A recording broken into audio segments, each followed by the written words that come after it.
Chipani cha Alliance for Democracy Afford chachitangwiza ndi chipani cha Democratic Progressive Party DPP pamene ndi chisankho pa 6 September chaka chino. Programu ya TV Resources sabata ino lekandiucheza ndi Aino Jihana Yowa ndi mtsogoleri wa chipani cha Afford. Johans Mumba mukale pamenepo. Wande programu ya TV Resources bwana president. Siko my brother. Chambirira taona kuti mwachitangwizana kuti chipani cha DPP muda chifukwa chani Jihana? Choyamba nchonena kuti chipani chathu called Alliance for Democracy. Tikaona kuti democracy pena pake is at threat.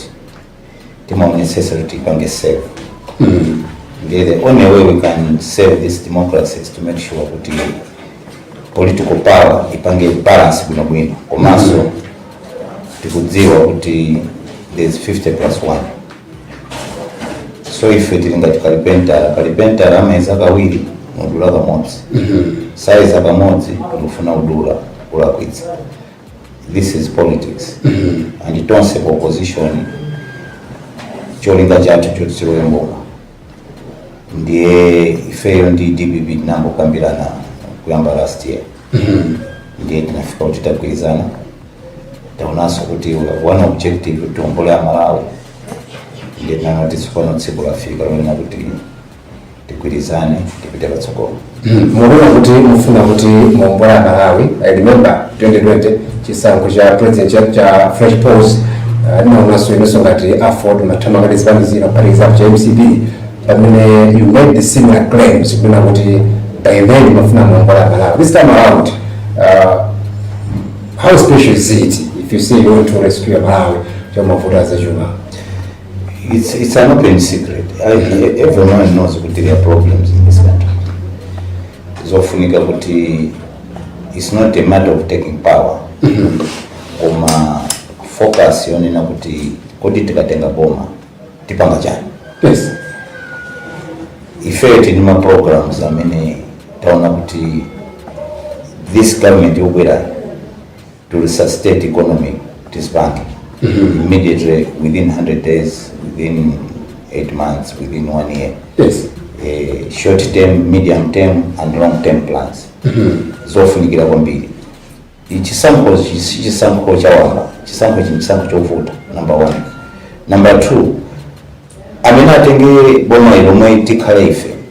It's not a matter of kuti popeza ulindale ndiyo ningero taking leadership kuendesa boma ili kumafunika anthu amene ali experience, vision, kumasa uzochimena uchita. Chifukwa pakali pano dziko lili bankrupt. Ulifunika amene ali ma ideas ona kuti akhoza kukonza dziko. If Afford it ready, manifesto yathu sinagwisebo ntchito, it's a new manifesto. Yomwe mabwera when there are problems. Kama ngani kusabisa ndi chipani cha DPP kanga libanali koke tito because naona DPP ulengeza udalira kupeza ndi ichanati Northern Alliance block. Many later when you talk to Afford inanena kuti we are not part of that block. Is when we saw kuti pamba ulengeza kuti mugwizana wachitika chimayitika vijani pamene mavuto kapena the Northern Blocs janizao. They just had our moral support. We were not against them. Okay. We gave them our moral support. You have to know that Afford is a national party from Chitipa to Msanji. And if it in my policies are the estimate or almost in Shiroya. And the Afford if it can be done alliance to procedure. Still go to alliance to go many eye. Yes.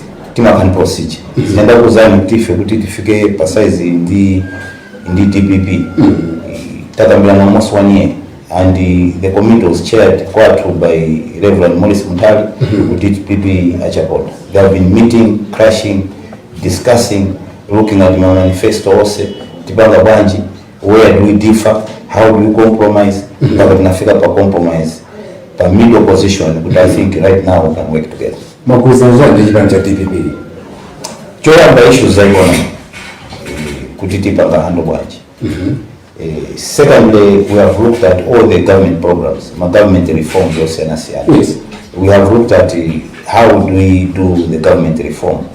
Total overhaul your system yabo tipanga bwanji.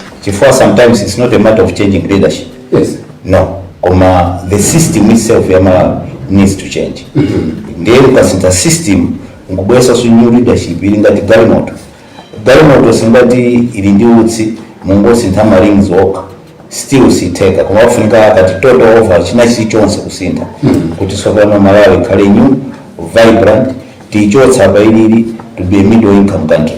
So these are the plans we have. Now, in terms of which branch afford, no people because I don't think you do kuti amangopanga kuti mthandiza Malawi. That must be something that your party is going to benefit from the alliance. No people can afford. Party is business to zipindula. I mean napindule da Malawi. Chipani si business. Chifua mkatupindula ndikuti muntu wachita business wapeza profit. Kwa maana tunaona bwana president kuona kuti mukapita mboma na ukaona timanga ili mzade ngapakuti inuka nduna zime zimachitika ndi simukakani. No, it's obvious. How can we say want to go into government or certain positions? Government is able mandinda. Chifua ukapita mboma unakana positions. Unaka president, na vice president, kandawili, choncho. Yes, we're going to government. It's automatic we get positions. Yes. Otherwise, if we don't get positions, we will still more. Community plan, position, which means it's kunji. When I become one position, is automatic. Yes. What I think. Yeah, but I get what for you. Mkazo kuzalika ndosikati nduna za bomba magwiza na jani. Nduna za bomba sizina sankido. Kama sakata kuti kuona what is going to happen when kutitagwirizana kuti is obvious. You are president vice president ifetibwera ngati second vice president kumatsika basi tikakhala pasi tikagawana maunduna based on merit osati kungotenga apo ya koma based on merit ali mkhale apa chifukwa cha ichi mkhale apa tabajatane natu kuti ife we have a serious program to resuscitate this economy. Now because of that still na appeasement kuti popeza wandanko wanga wanakhala mchipani nthawi yaitali we have to make sure kuti bomaini composition in cabinet ikali based on merit. Even you take from outside who are not party members. Why not? Why not? Tumara zikajitike kwa kuti akubora Dyera tazama Dyera ntandale kuti tatamanga ndife na why getting muntu wina vyogera wina amana naanza ajika mbona amena mafuno gadi ya mboma ifestu upito gadi ya ifetu upito kwa kwanza zintu even if I don't pass 2-3 years that was reason to tasile boma ufuna ubyao chifua tsuma gebe chichose because this bankrupt, this government is bankrupt. Ndiyaka pia bwana mwatumilibe makobi ifeta akoze ile makobi ufuna ngadi yao abwera 2030 koma ifeta akoze ile bino bino many times tunakozera democracy and tunakozera democracy akuzusika kulira isi akarabu ifende nchito yatu soba if we come in to fix things. We came in to fix the system of government. We took Kalimati part. We did it. Now we are coming in to say we are coming now to fix the economy. Kuti economy need democracy is in the remote. That's why our theme is from democracy to development. It's how it is. Now mkhajo kunza kuna kuti zinazo mzakambirana mukazali wa mboma mwatero. Tinaona zinachitika kutosa alliance. Ndone inusunga afomali kumeneko sizinathya bwino munasiyana nako kumeneko. Mwadaliana mkweza na meneo. Yeah, mind kuti this is a process. Tagwiza na how we are going to run government. Yes. Now the details of running government. Tikadakambirana. We are still talking. Yes. If mokona banja but it's a process. Sizimako take one day. Ajana banga alliance in one day. They don't know what they're doing. This is a process and government is huge. We are looking at domestic policy, foreign policy, and the mechanics of government. When you go to this Zaida Banji, part of unitary reform, and the implications are reform and organic economy and Ziko, all those things. So those things will take time within 2 months, even sometimes even Bono. But as in as communities can be run there will be some changes as Zachitika. Yes. Yeah, but Nkhani kuza alliance yo tibili za ndio nao bwana president Nkhani kuza mbona zilizoendera banopa we're talking about watu Zikuoneka banji mukona kwa katika cha afford for democracy na kwa cha alliance for democracy afford aliyesa udziwa mene dziko libiri ikana kakuti ni shop yambewa kanatseka kale kale akanatseka kanango kama alumali kuma profesa ndi dziko satseka chifane makhalanda every Malawi panakadzuka amakhanga timbalani sitisiyana amanyamuka ukafuna chakudya sazoti akachipeza kuti nkubwereraso sitikusiyanaso ndi nyama zakutchire sitikusiyana ndi mbalame ndi moyo boma likabweretsa kwa Malawi. You see, in a normal system ya boma, a normal system ya dziko, yes, chakudya should not be a discussion because it's a human right. Food is a human right. There is no way ngati boma lugwesa chakudya anthu as thokoza boma. No. Food is a human right. The normal way of living anthu is their right. Koma kuno even ikozanse uboma anthu mafuna thokoza boma. Timalowa boma kapanga zimene zichi. That's how it's supposed to be. No. You don't have to. Yes. You don't have to. That's nzoti mauzantu manifesto. Tikamalowa boma tikapanga is. Just imagine mankhwala kuchipatala. It's a human right. Munthu akadwala ayenekera alandire mankhwala. Munthu akakhala njala adye chakudya. It's not something that you compromise, something that you can thank anybody. It's the same like in many ndili pano. Ananga adye sima palanchi. Ndiye ngafika mwenye mtu akwa sima ntokoze sima adye lunch, madye sonyama.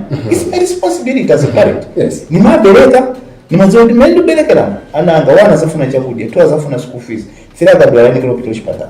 Sisi siana ndiye ndesabo. It's the same.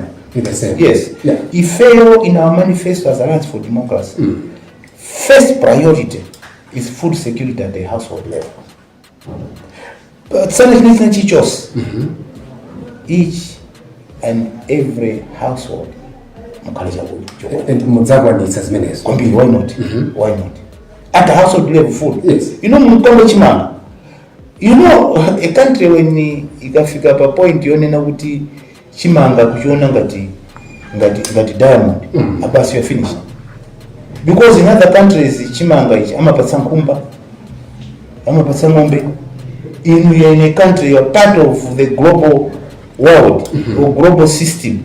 Koma kukhala kuti chimanga chimanga ife tifuna kuti tikawamboma nkhani ya chimanga samayamba sinomo nkhani imene imakhala ichitika muna chaka ndi chaka njala muona kuti ikadula reporter impact ane amene nakuti anthu chakudya foto kana kusakalibe muona kuti vuto ndi yani mukaona because you are saying inu mukabwera you fix the problem. I know you know the problem then vuto ndi yani choyamba ife kuno ku Malawi we have been talking about this. Singakhale dziko ena kuti nthawi zonse mzidikira mvula. Okay. Mvula ibwere. So if there's no mvula, you are hungry as a country. And that they do irrigation. And you have to focus on production ya chimanga twice a year. Mvula iliko, mvula isakaleko, koma chimanga mpange produce. That's one. Two, the inputs. If it nanena kuti subsidy takadupanga for the past 20 years, sinathandize Malawi. Ina isirako first year, second year, after that became business as usual, miracle corruption. If ma 4F atinaika nokuti forex, food, fertilizer and fuel, minimum mulima details a loan input program. Loan input program will target every Malawian who are able to produce food. Kuti ndikuze nineyo in this country, njone kuti 60-70% are women and children in this country. Koma many are involved in food production maybe at 20%. Koma 20% is feeding 60% of the population. If we reverse, kuti 60% should get involved in food production, we'll have times of food. That's why in a system we have to make sure you build a middle class. That middle class supports middle class imakhalachonchi. Olemera pamono, osauka pamono. But team imene zipanga produce nya pakati imene khala yambiri. Mukatero dziko basi makosa. Muzapanga zimene hizo. If that's the starting point. If you can bomb 10, 15, 20 years. Koma ifitika maziko amene kuti kutsogolo zimuzikhale choncho. Did you try to introduce that when I'm into alliance muli ngoma? You try to do that. Yes, I have given this advice several times. Yes. Even how we can reform ADMAC, all those ideas we gave them. Amadiyani kutose. Nasanatenga, koma it's up to them kuisanship. Yes. Koma ana oh tina pass my ideas yeah all my ideas are color free. It's up to the person now who under my ideas whether to use them or not. Yeah, so maybe because they were useless ideas, how can I know? Yes. Koma munapeleka iteme Kolas. Kwambiri. Because anapenda kuti antamale muna makati mwangu jonji because mulikunja koma awopasa nimpata kuti mpite menemo makaita zozosiana mwauza Malawi achihana kuti mwana kuti ngano kuza njala muzatha nayo assure the Malawi if a minute malankoloti Malawi should democratize. Sikuna bwele democracy. Sina bwele. Ina bwele. Ngimene. Tinala nkula zinachitika. So pano wanapasa mpata ona kuti we should be part and parcel of running government. They should see what Afford can do. If we are not jokers. Oh, you are not. Yeah, no, we are not jokers. That's why when we go into a system, they gonna see kugwira. Timatuluka. There are very few people anga choke kumene kulima pwepo. Because they are jokers, they want to eat. If we don't care. Yes. Nzichanane na kuti Afford wala ifeti ngati ma M23. We are suicide bombers. We can create a government, but if we see what the stupidity in government, timapanga withdraw. In 1 minute. And we don't care. If we were used to be in opposition to fix things in a country, we don't care which side of government we are, where because we want to panga contributors. We can contribute even things in opposition as long as we have a listening government. Or if we don't have a listening government, that's why timafunokawa mene muja mupanga implement my policies out. Yeah. Yeah, na Nkhani yokuza back to Ngarukuza Alliance TPP, kwa mfano kwa sema mpata kuti ngati Afford mwenzaba ngawajani. Yeah, so but back to our topic Ngarukuza Alliance. Putting figure upanga ngwiza ndichi bani ndacha TPP. Tunabura bani kanzo limeneli. Did you consult? Oh yeah. In fact in convention what tunapita. Convention inapeleka resolution. Convention in the highest body, you decision you can't reverse it unless you go for another convention. Yes. Convention in a resolution kuti fail leadership the amboka mbele na nzipani zako opposition for alliance. First. Secondly, atapanga choncho inengati president in national executive. I was mandated by national executive to appoint a committee. Which I appointed a committee. That was for 1 year. The committee has been reporting to us, and every leadership knows this. Aliyese abudziwa in a very democratic manner. If there's a party in this country that is democratic in Afford, and in this system tinaipa, there are some committees that are UDF, UTM, DPP, Timankra. Mpaka even myself, I even engaged DPP. Anaweza kumana mumu was munataka mufesa ndibafuna within your party. Yes, did you consult? It was within the party. This consultation I'm talking about. Okay. It's within the party. Because of that consultation, meetings took place here. After that, the same committee on Tuesday reported kuti kujamaa atituma tabwerako. Okay. Mabwerako anapeleka report a committee. Anapeleka report taenda chonchi. On the agenda tinanena sopano apa pali UDF pali UTM and other political parties, now pali DPP nditinapanga deliberation for 4 hours and unanimously except one person amenana penapake pali gray area Comatose unanimously endorsed kuti now you can go and sign an agreement with DPP. No semna polisi. Mwana tupilika break tibaso dino wana president Zikuoneka. Ili program ya tele skosi program mjeza ndi ayano jihane wani mtsogolele kwa jipanja Alliance for Democracy Afford mkareba Mademo. Program ya tele skosi program mjeza ndi ayano jihane wani mtsogolele wa jipanja Alliance for Democracy Afford. Welcome back to the program, President. Now, what did you consult because what you really want Timothy Ntambo? I was at Wankhani, Lajesano. We know what you some revenue. What did you have Chizungu that's the essence of democracy. Okay. Mukamvo kuchipani kuti kulibe na lima different views. You go to dictatorship. what you are imposing if we don't impose. That's why Timaro Swatu as an employer of course. Yes. That's what my vice president is doing. Enjoying the democracy we met in Abweretsa, even within the party. Timato personal in ideas. And my vice president is expressing his democratic right to say in his but nation yadziwa kuti although afford yapita ku DPP alliance DPP there's one person, I mean maybe you'll be vindicated or maybe you'll be proved wrong. As much as he is expressing democracy, now you know, the president, were you surprised him to have as many as No, I'm not surprised. I'm not surprised. No. He has told me before. He has told me. Yes. Yes. So I'm not surprised at all. Even in my career, you know, if we were social democrats, to president, it means he's the enemy of the party. No. In fact, we like in Tambo more than anything else because he has expressed his views. Rather than carrying muntu onena kuti akunamiza.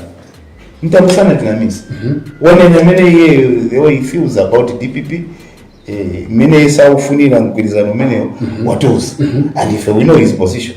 So when we are moving, we know the answer to safu no makomo asimantenga kumo muntu akazuza chimene ine chimshimene madana nacho mumamo ndiye musimungantele cheni kumo kumo mamsiya because you antambwacha zaona panopa ndine mradi wa chibanja cha my vice president my brother are you going to delegate my chance ukuthi mona kuti nsonkhano TPP ndi nsonkhano ine mwatamwanika ndi zina. Now my deputy go and represent me. Yeah, yes. Nizondunena kuti sungatenga muntu omwamo wakuti chimweni kulipandula mo wasimpitako mpitendi. Wewe ino kuti nzakuja ndimbusa ukumulabwira. No. But you kimiza mene ama mamo wakuti akakondo kumene kuti. Ina good 3 vice president. So I know who can do what.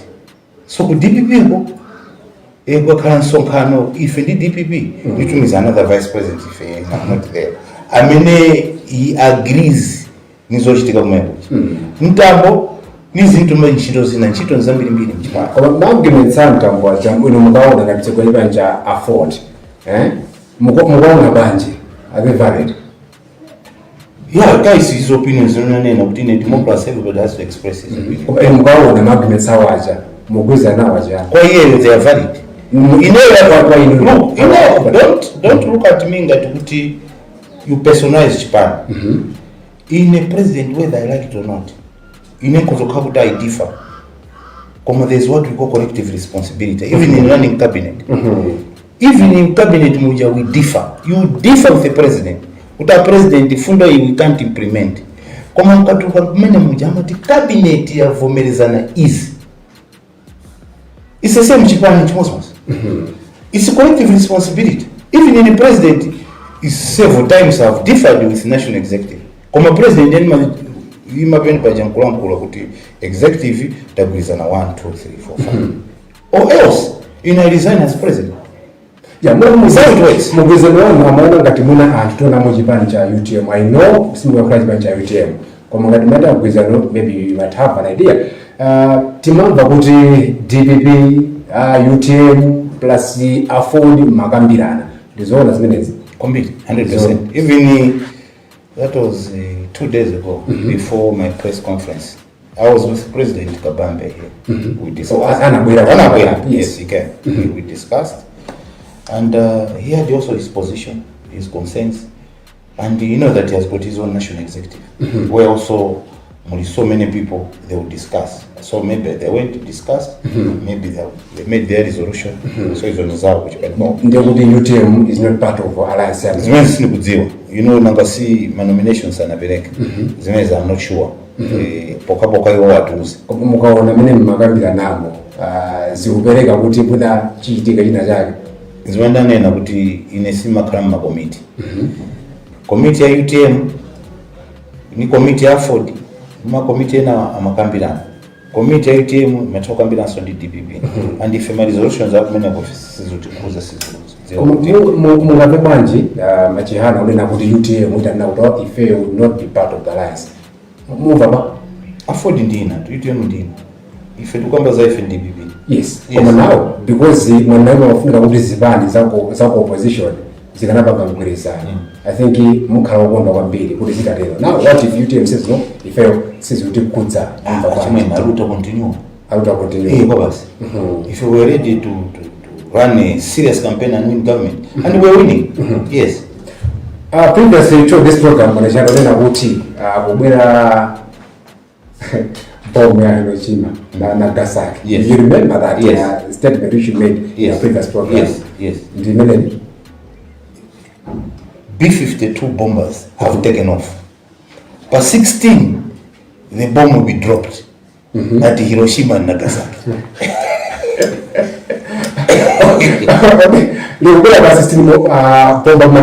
Yesterday, the B-52 bombers carrying the bomb of Hiroshima and Nagasaki. It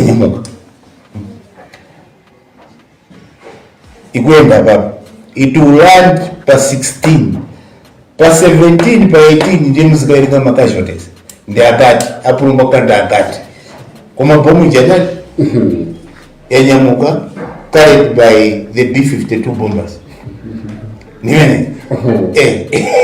Are you convinced even if the UTM some kind of mugwize wanu Kwambiri Kwambiri. Okay? Kwambiri.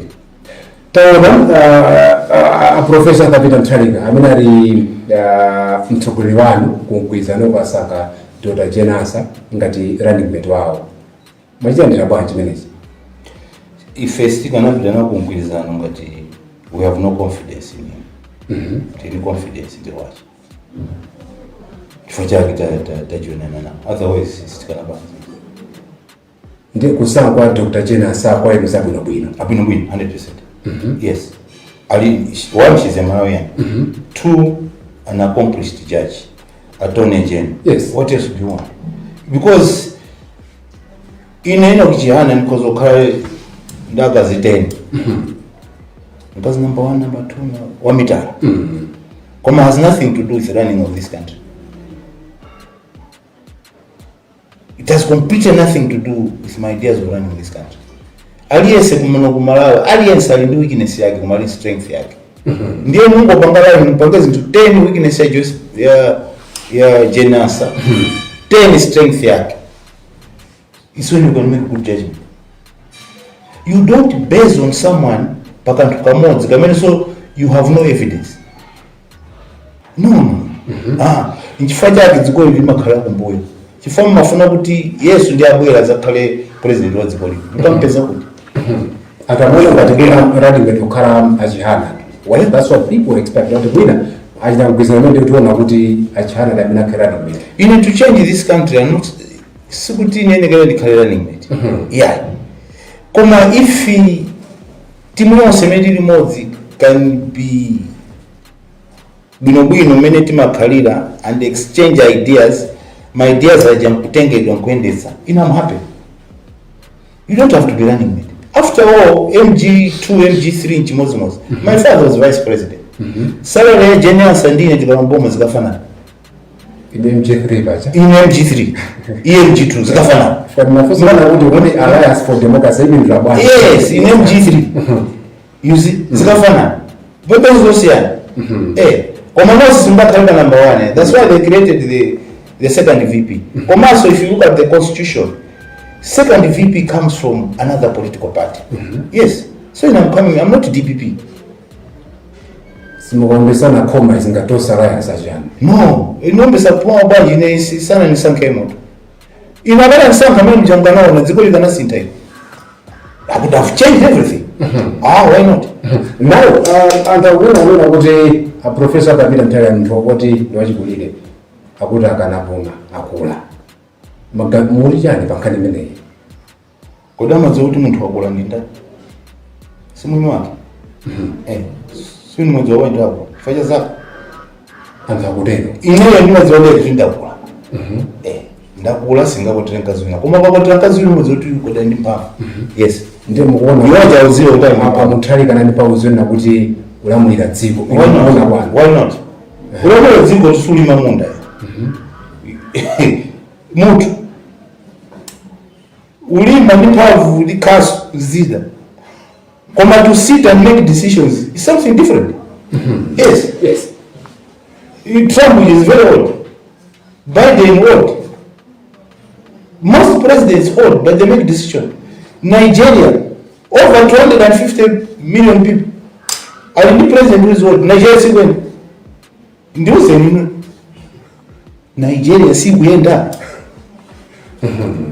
Dziko ino lili ndi president wa Chinyamata akuposa ku Nigeria. Which country is in trouble? You tell me. Itanuzani dziko litu lomwe loleka kuti ili pa mavuto. Ndio mkuona pale mavuto kana kuza zaka za a professor atapita mtali. Bwana, running government is experience, expertise and knowledge. It's not age. You have never seen anango who are stupid. So many. Tumaza program yetu have you ever seen idiots so many times who are very young? If you never like tumaza program that have more ideas because tumaza program yetu bakona kuzashana ngoma nao nkhani kuza force ndio malis. Yes. Antambo akuti zakudai muna kuteka dauna soyena kuipanda kwanuku naso akukhala kumbe kwa ntambo. Mungu anabanji no, okay. Mungu anabanji banja isakaonekana. Yeah, chipanje simagawika. Okay. If there's a party that has gone through serious turbulence in unfold, if we accept criticism within the party, it's open. Whoever wants to come and have his own ideas to express, it will not change the signing ceremony. We have done it.